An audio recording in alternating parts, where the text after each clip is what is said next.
Hi, welcome everybody. Today we are excited to welcome Mark Featherstone to the program. Mark is a senior lecturer in sociology at Keele University, and his research specializes in social theory, critical theory, and psychoanalysis. And he has published a number of books and numerous articles. He is currently the co-editor of the journal Cultural Politics. And Mark, we wanted to begin today talking a bit about your background and your intellectual formation.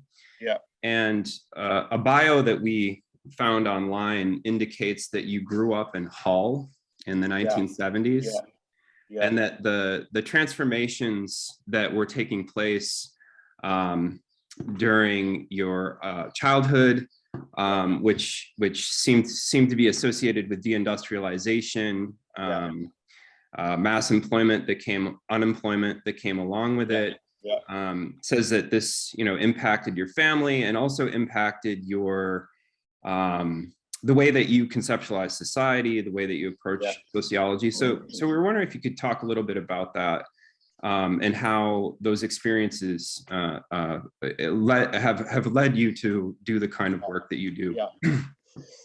So I'm very much, and I still think of myself today as a kind of child of the British working class at a certain period of time. So growing up in the 1970s in Hull is still is a very kind of working class town in the north of England. And as I was at the time I was growing up, British society was really shifting from a kind of industrial model, heavy industry. Hull was a kind of major fishing port, and at that time the British Prime Minister, really Margaret Thatcher, was trying to kind of move Britain towards a kind of neoliberal model of society, and also kind of post-industrialized British society. And what this really entailed is moving away from the kind of industrial model and outsourcing all that kind of production to other parts of the world. So I guess this was also the kind of starting point of really globalization from a British point of view. So what I saw growing up was the kind of wreckage left behind by that process, because my family was from the kind of proletariat working class. So I was growing up amongst kind of mass unemployment and the kind of impacts that had on everyday life. Kind of people didn't really speak about mental health at that point in time, but they would now. And so I was growing up trying to kind of understand what was happening. My own family, so I encountered people like Karl Marx through my own family who were involved in the labour movement. So my first my introduction to sociology as a kid was through kind of socialist politics and so on. And so during that period, Margaret Thatcher really kind of destroyed the working class. So as I then grew up into becoming a kind of teenager and thinking about university and so on, I was part of a whole generation of kind of working class kids who was swept up, and kind of, the idea was we need to send all of these kids off to university to build a kind of knowledge economy. So that was my kind of childhood moving through to university was about that process. And with your background, because you said it really impacted how you understand society and think about sociology. And this is where it's interesting reading your work, because how would you describe the work that you do? Because you are in a sociology department, but your work doesn't fit the mold of traditional sociology. So could you discuss this tension? So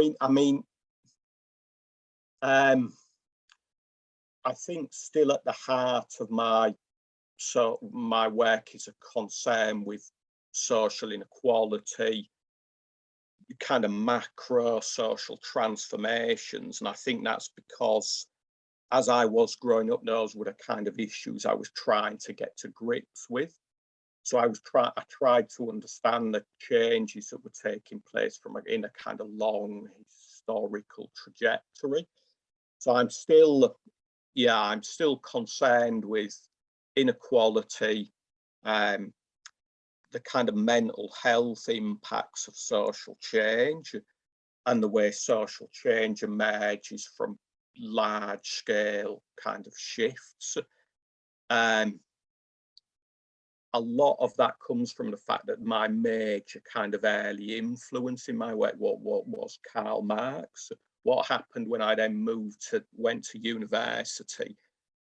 At that time in British universities, French kind of social theory was everywhere. So you couldn't, everybody read Baudrillard, Derrida, Deleuze and Guattari. So those kind of people then were my next major influence. Then because I was then taught by a Canadian sociologist called John O'Neill, was hugely influential on my work. And obviously he came from a very different tradition than the kind of standard British tradition. So even today, I do have a kind of odd position in British sociology. I'm by no means a traditional sociologist, but at the same time, philosophers wouldn't really recognize me as a philosopher either. It's interesting, you talk about your background and your introduction to Marx and sort of sociological thinking through those experiences of deindustrialization, the Thatcher era, and working class socialist politics. And then there's this transformation in the 80s into really into neoliberalism and then neoliberal globalization. And at the same time in the academy, there's a proliferation of cultural theory, French theory. You use psychoanalysis too, so I'm interested in that. But there's a bit of a tension, or perhaps not. Some people, some younger people on the American left look at the cultural turn as a big mistake. And sort of de-armed the left of important forms of thinking about politics at a time when post-politics becomes the sort of ambient norm throughout the society. So I'm wondering how you navigate those tensions, how you bring cultural theory, cultural politics, psychoanalysis together with political economy, if you could talk a little bit about that.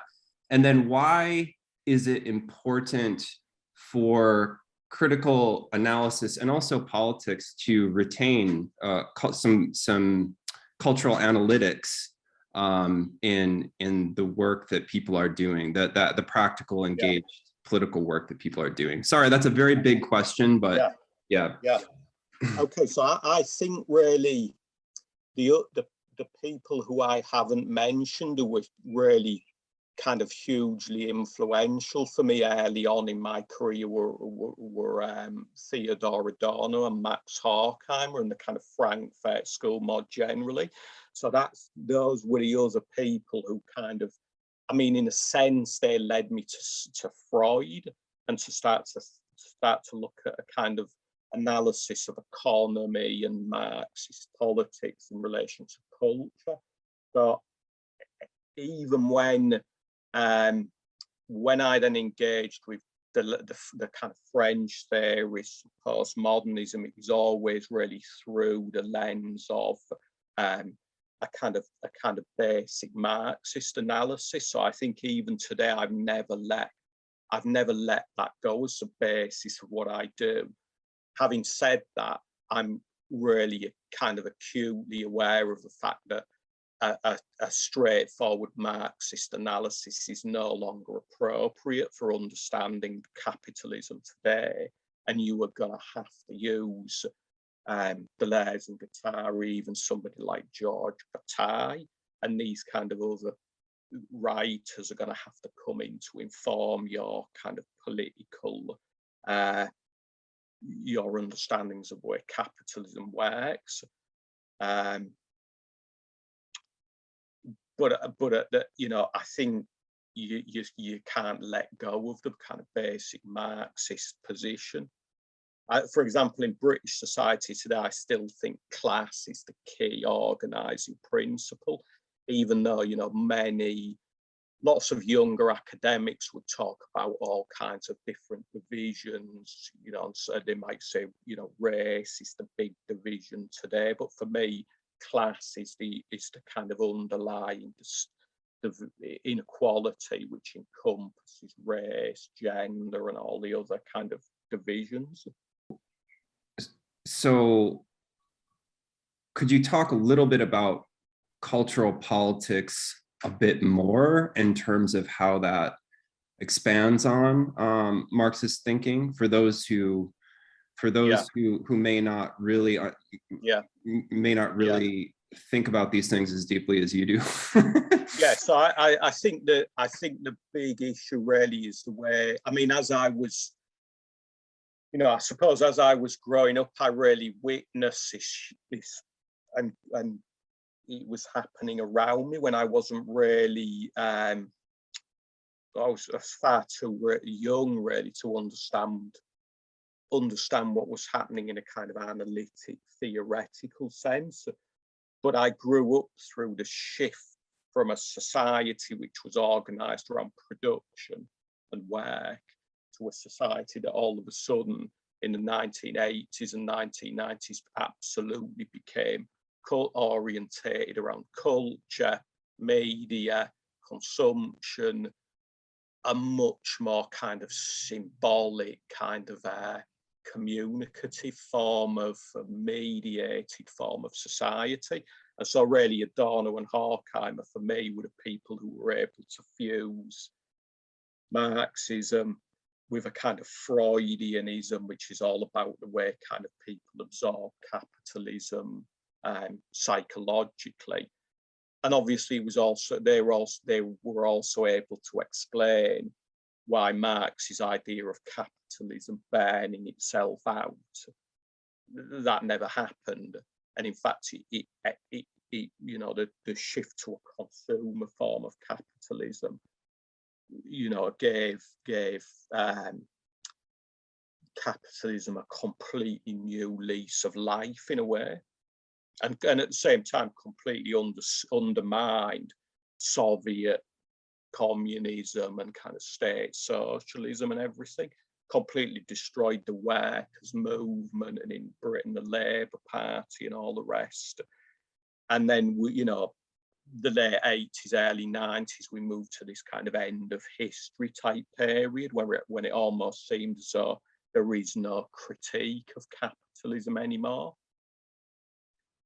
Yeah, so that's a perfect segue into talking about utopia and dystopia, because which is I mean, I think at the core of the work that you've done. And I want just to mention your book, Planet Utopia, for anyone who's tuning into this, and really encourage people to check it out. It's a really brilliant meditation, theoretical meditation on the paradoxes of utopia and dystopia in the contemporary world that we're living in today, which was, I mean, and in terms of a periodization, it's located right there where you were speaking, in that moment in the 80s and 90s, the end of history, which was a kind of inverted utopia in a lot of ways. It was a utopia premised on the end of utopias.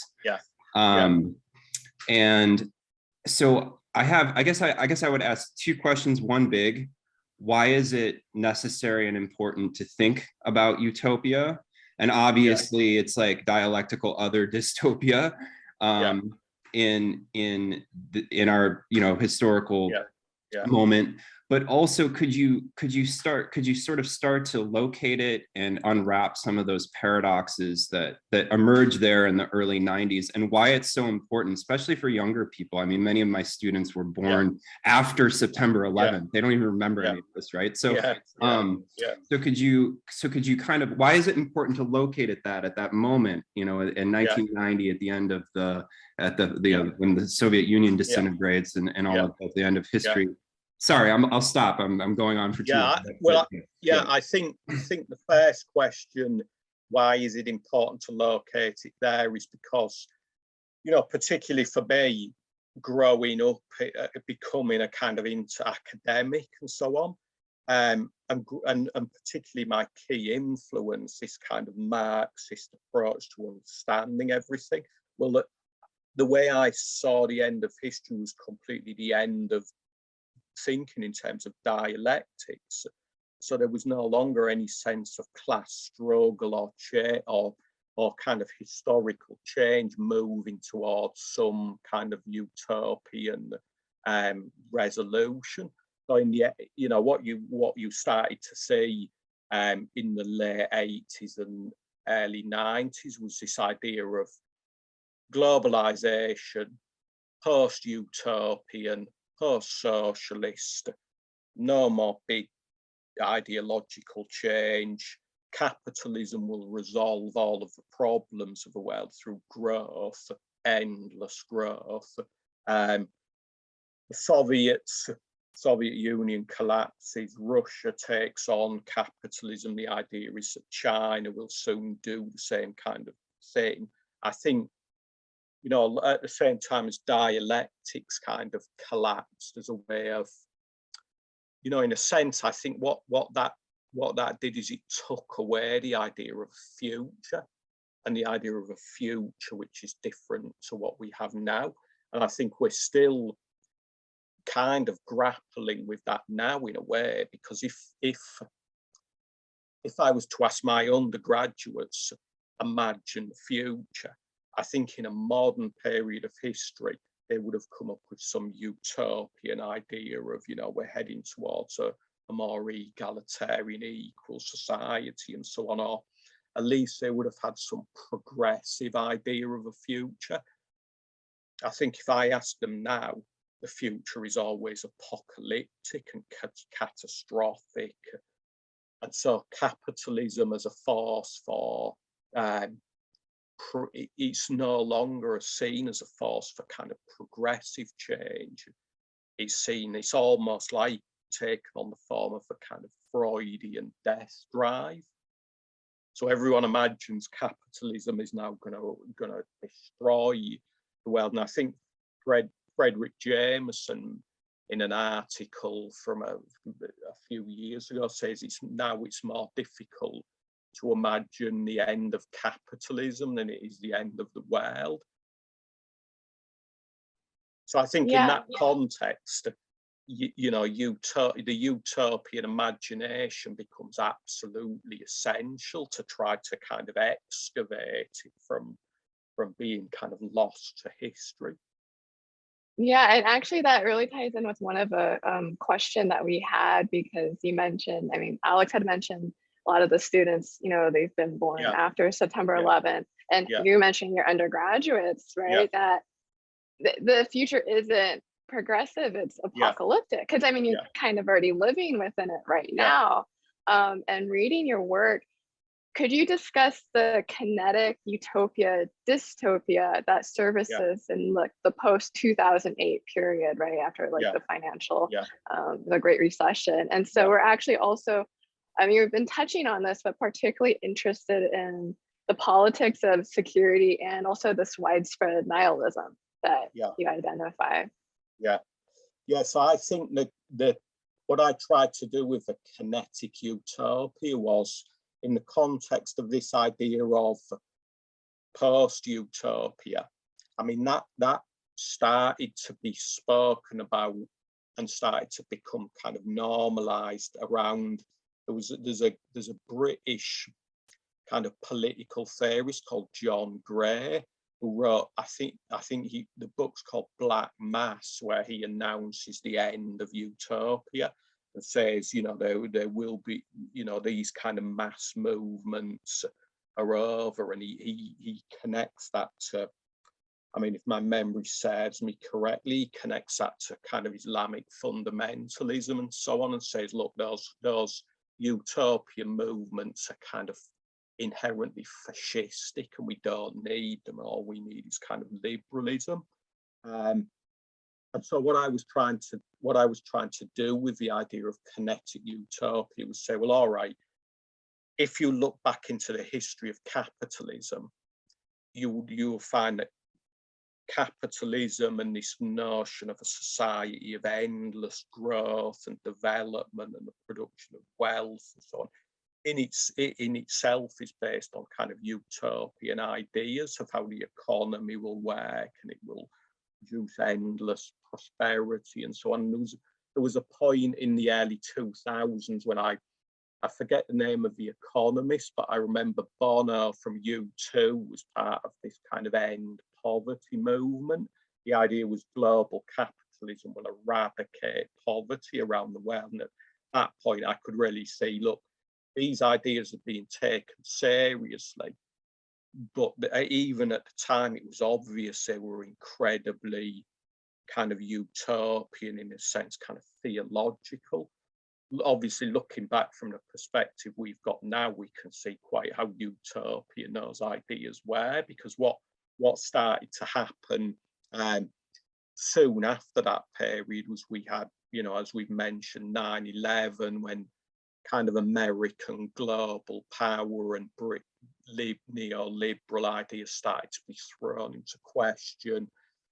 And then we had the financial crash, and gradually, as time's worn on, we've had Trump, Brexit, globalization becoming less about mobility and kind of a kinetic utopia, and starting to become a dystopia of, you know, barriers, walls, an obsession with security. The other is now seen as a kind of dangerous, you know, threatening figure. So I think, yeah, over the course of the past, you know, ironically, it was almost at the precise moment American and British political thinkers started to talk about the end of history and this kind of global utopia of capitalism, that things really started to fall apart. 9/11, the crash, COVID was really part of the end of this idea of globalization. So I think we're on, you know, I tell my undergraduates when we study globalization, we're on the cusp of I think we're on the cusp of a huge shift. And what kind of shift is that? Well, that's a big question, because I think, you know, in a way, going back to Karl Marx, my original reading of Karl Marx when I was, you know, developing as an academic was Marx as a theorist of class struggle. But I think there is also a way to look at Marx as a theorist of ecological destruction, which, you know, people like John Bellamy, Foster is very, very good with this idea of the ecological rift and so on. And so I think the kind of ecological problem we've got today, that capitalism, global capitalism, has really become too big for kind of the planetary ecosystem. The shift is going to have to be around that tension. And my understanding of it will be, it's a shift. It will be a shift comparable to the shift from kind of feudalism to modern society, which is precisely where people like Marx came in and tried to understand, well, what is this kind of modern capitalist society? So I'm thinking the shift is, you know, a vast shift. Well, it's also interesting because the interconnection of structural ecological transformations with cultural ones in relation to these concepts of utopia and dystopia. And one of the things that I thought was very interesting in your book was, you know, the focus on nihilism, the nihilism, it's sort of, and really by nihilism, the collapse of meaning, and the collapse of meaning that's inherent to the end of history and all of the ideological significations and baggage that sort of go along with it in terms of post-politics and all of that stuff. But there's a fundamental collapse of meaning that shows up in everyday life that has that manifests in different kinds of pathologies. And here in the US, we're just reeling from multiple mass shootings, which is something that you've touched upon in your work, and is kind of a manifestation of people feeling like they have no future, or there is no future, and also living and existing in a society that is completely not just void of meaning, but like seemingly void of care.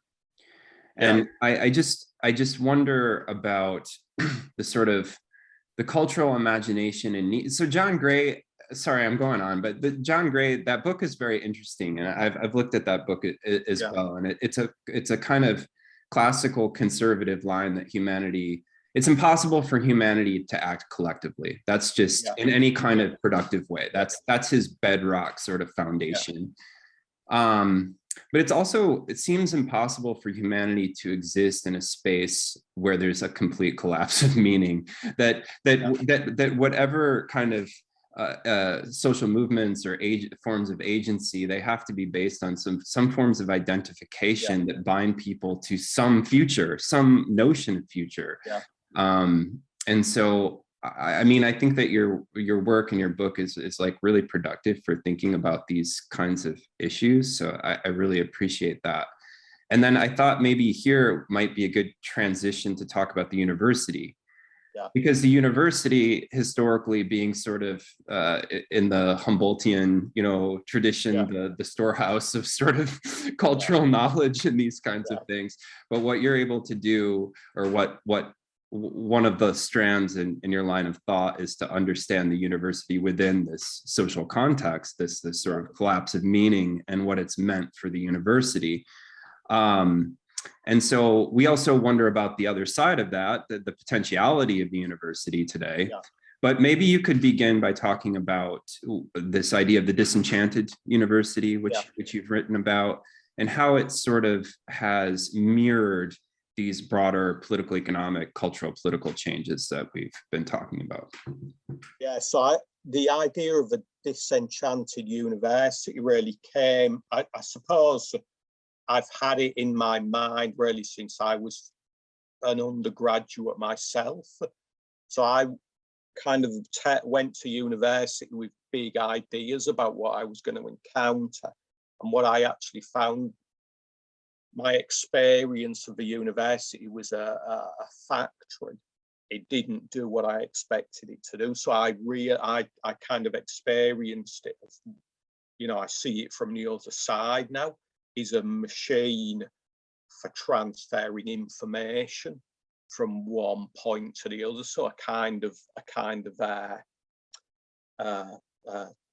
servo mechanism, which doesn't seem to be about the production of knowledge or allowing people to use information and knowledge to make sense of the world around them. It seems to have a much more kind of mechanistic, factory-like way of functioning, which, in one sense reminded me of Max Weber's work on instrumental rationality, in another sense reminded me of what Adorno and Horkheimer speak about in terms of the kind of culture industry. Ironically, I think in the UK in particular, things have got, since I was an undergraduate, things have got much, much worse in terms of the university as a machine for just producing undergraduates and pushing them through this system. And then the other person who I really, the the people who I think are really kind of brilliant on this idea is, first of all, recently I reread Jean-Francois Lyotard's book, The Postmodern Condition, which is all about how knowledge, you know, in a kind of postmodern society, knowledge is really about knowledge production for a purpose.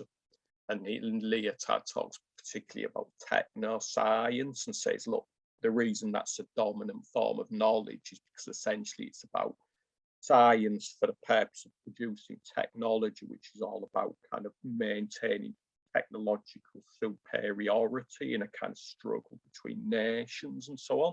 So his idea is the university becomes part of that kind of structure for production of knowledge for a very particular purpose. And then the other guy who more recently I think is really, really good on this problem is Bernhard Stiegler. And Stiegler is the guy who touches on, you know, this stuff you mentioned around nihilism and what that situation does to people within that institution. So the university in, I mean, I'm sure in other countries there's the same problem. Stiegler talks specifically about France, but in the UK, the university is a, you know, if you look at psychoanalysis and people like Donald Winnicott, the university should be a space of allowing students to develop and experiment, and it should be a kind of safe space. But in actual fact, I think the university now in the UK, they're hotbeds for the production of kind of mental health problems. So it's you know, they've become, because of the infiltration of these kind of economic processes, they've become places for the production of pathology and neuroses. Yeah, and also with Winnicott's work with his approach to objects, or, you know, transitional objects, it's an object of care, like it's an interaction that you have, which it contrasts with the neoliberal consumerist university, which, you know, you have objects, and arguably students are also treated as objects, as, you know, pushed through the factory. Thinking through this too, because you're talking about how Stiegler helps us to understand these dynamics. And what's interesting in your work, you use Stiegler's use of the pharmacon, which is interesting. And we wanted to ask you a bit more about that. Like, how does Stiegler's use of pharmacon help inform or help us understand these dynamics?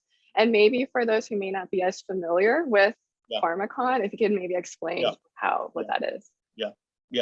So Stiegler's idea is to use the idea of a pharmacon comes from Derrida's reading of Plato, where the idea is about that writing is a pharmaconic technology, because the idea, going back to Plato, the idea is when humans discovered writing, it's an aid to their memory. But Plato has the idea that, well, when you write things down, it means you don't have to remember them, so you forget. So pharmacon really means poison and kind of medicine at the same time. And Derrida tries to reverse this by saying Plato is against writing, and Derrida's idea is writing reveals this kind of, it's not really a dialectic, but a kind of tension between presence and absence. And Derrida is in favor of writing because it reveals the kind of incomplete nature of kind of knowledge systems and so on. And so Stiegler's use of the pharmacon is about, in the kind of context of the university, it would really be about how, well, the university becomes this kind of destructive place. But I suppose a good way, an example of this would be what's happening in the UK in the UK with universities is as the institution becomes more and more kind of neoliberalized, it's the institution itself that I think is starting to break down. And then, so that would be the kind of destructive side of the pharmacon. But at the same time as it breaks down, that almost opens up a space for the emergence of something new. So Stiegler's work is really all about how destruction, nihilism, and these kind of problems of the loss of meaning, you know, as Alex pointed out, humans will always look for ways to kind of discover meaning, create meaning, and develop a kind of future. But as the institution breaks down under these kind of pressures, of economic pressures, you know, I think there's a good possibility of something new emerging from that. So my use of Stiegler really to try to understand the university is really all about this. In one of my articles, I talk about a kind of battle, struggle over knowledge and a politics of knowledge. So to go a little deeper in the sort of nerdy theory direction, we enjoyed this work that you did with Stiegler, Heidegger, and Deleuze on the university. And you do this interesting thing where you talk about, so you kind of lay out some of Stiegler's arguments, but you want to put Stiegler in dialogue with Heidegger and Deleuze. Yeah. And you talk about how there are elements of Heidegger's project that that produce, that are productive of his transformation into the seduction of National Socialism for him. Yeah. And that's so a kind of Nazi university that's lurking in some subterranean aspects of Heidegger's thought. And with Deleuze, there's a kind of neoliberal university lurking in sort of, right, which is a critique that, you know, people like Zizek have made about Deleuze and so on, and others. But, you know, through that route, you also look at elements that point in another direction toward a more creative, imaginative university that can produce those meanings, meanings of different futures. So could you talk a little bit about that and unpack some of those ideas?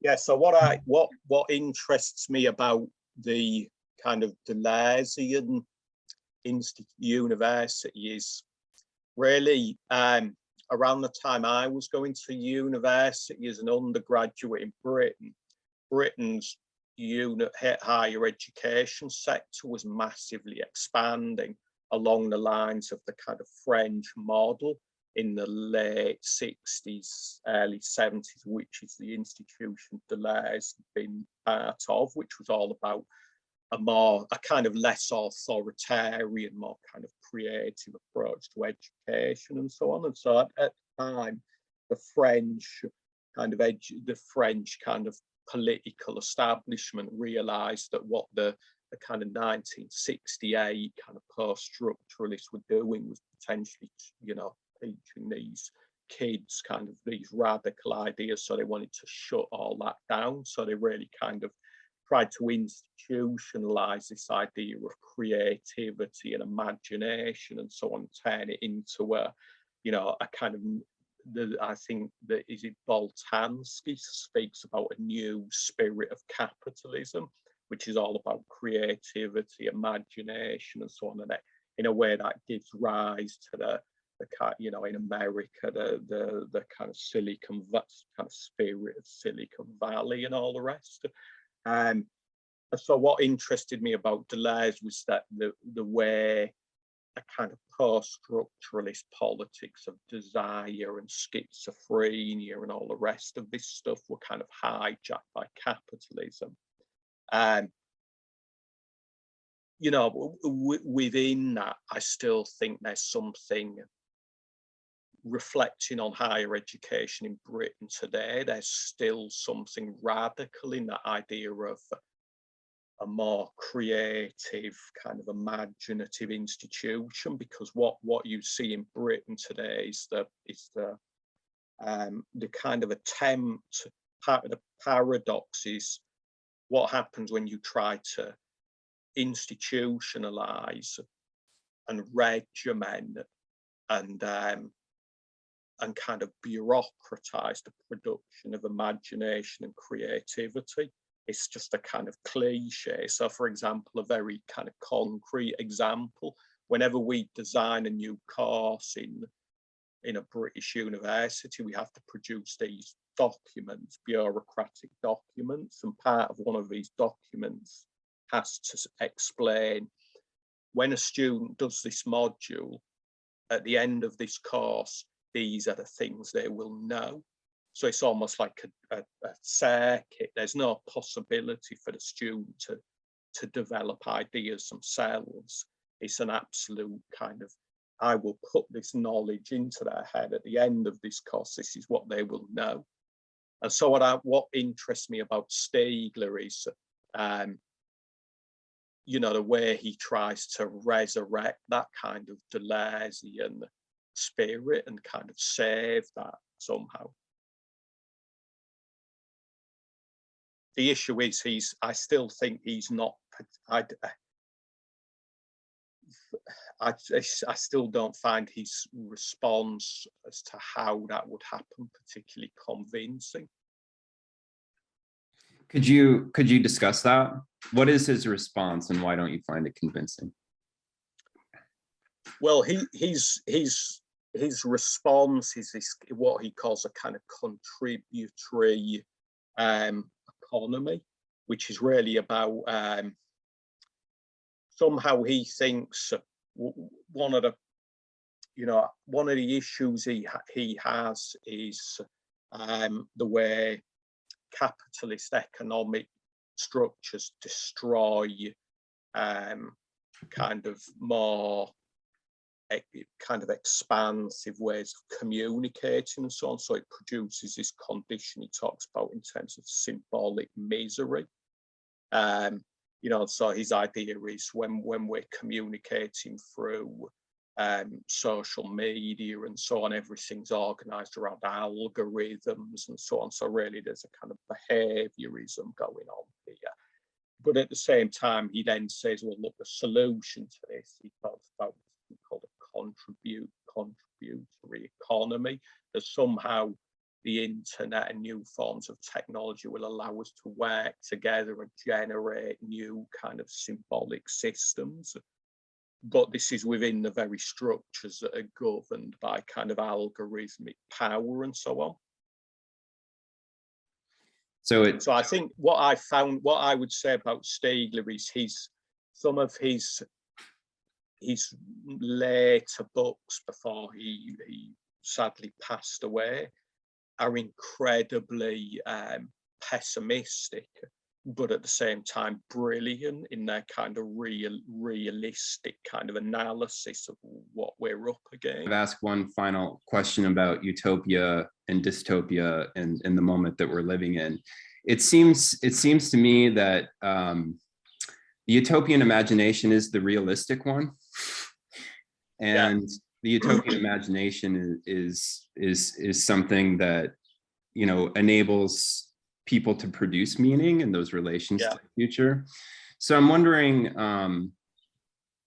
you know, why is it important for people to continue engagement with the utopian imagination, to keep the notion of utopia alive? We've touched on this already, but just sort of moving forward, where do you see that in the world today, and how is it there and manifesting in ways that might point us forward? A very kind of basic example is, I think when I teach undergraduates now, you can see it's quite clear there's a kind of dialectic of nihilistic kind of defeat and lack of, I mean, for people in their age group to be often so,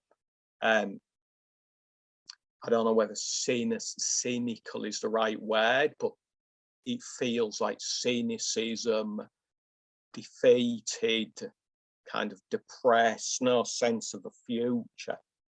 But at the same time, when you look at their generation, there's more challenge to power and to kind of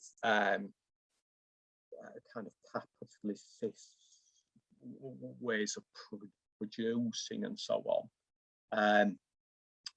than certainly I've seen throughout the rest of my career. So I think that there's a sense in which younger people now the capitalist system has reached a point where there's really nowhere else to go, which will force the production of kind of utopian alternatives. So I think, in a sense, it's right that the utopia is actually a kind of realism, because I think alternatives will start to emerge simply because there is no alternative to producing something else, because the existing system has become so kind of nihilistic and absolutely abolishes the future. So there's the guy Franco Berardi. His work is really, really good on this idea of the abolition of the future. How or why can we fight for the university or for education in this right now? Yeah, well, again, I mean, in the British context, the university is now so enmeshed in kind of capitalist, accounting systems and so on. And those accounting systems are leaving kind of so little space for any kind of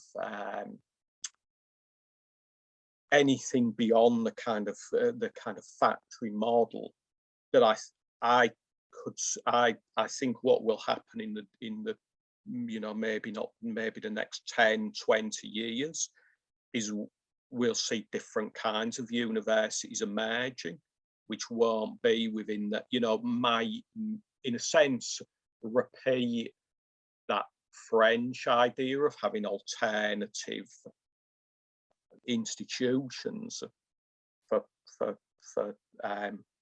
which will function like universities. One of the things that's happening to universities in the UK, for example, now is in order to balance the books, they're being hollowed out completely.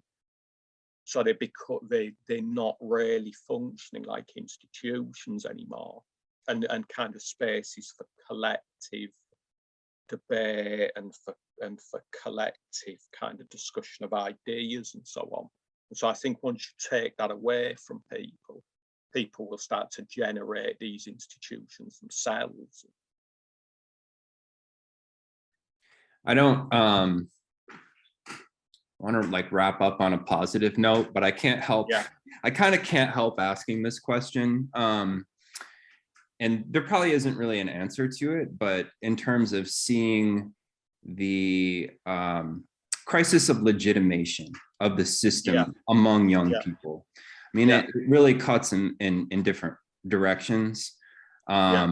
Because one direction is a kind of, the space that we imagine the university to be, which is a space for the generation of maybe post-humanistic knowledge would be the correct way of putting it. Maybe potentially the generation of post-humanistic knowledge, egalitarian social relations. But the other way, of course, that it cuts is the generation of collectivities based on exclusionary logics, the complete disillusionment among all those kids who are shut out of the university system and turning to very other kinds of more authoritarian philosophies. So it seems to me that the university needs to be a space that's more open, and I don't know, more open, but also a space for the contestation over those specific kinds of conflicts. But and perhaps it already is in some ways. I don't know how any of that gets resolved, because none of us know what the future holds. But one thing I could, oh yeah, sorry, go ahead. Yeah, I think well, what was you going to suggest? Well, I think that I was just going to say, like, I think that, you know, this work that you've done on Utopia and Dystopia, and your book is quite important, and it's really generative. At the least, it's really generative for thinking about these really crucial questions that are not just defining everyday life in our present, but are, you know, part of the trajectories that will, you know, make the future. So I was going to kind of wrap it up there. Yeah, and so I think since I published that book, my thinking around, I suppose, the kind of tension between utopia and dystopia, that's kind of, you know, I still think that's the relationship that as we head into, you know, in a sense it is the future, but it's not the future any longer in terms of we believe anything's going to happen to improve things.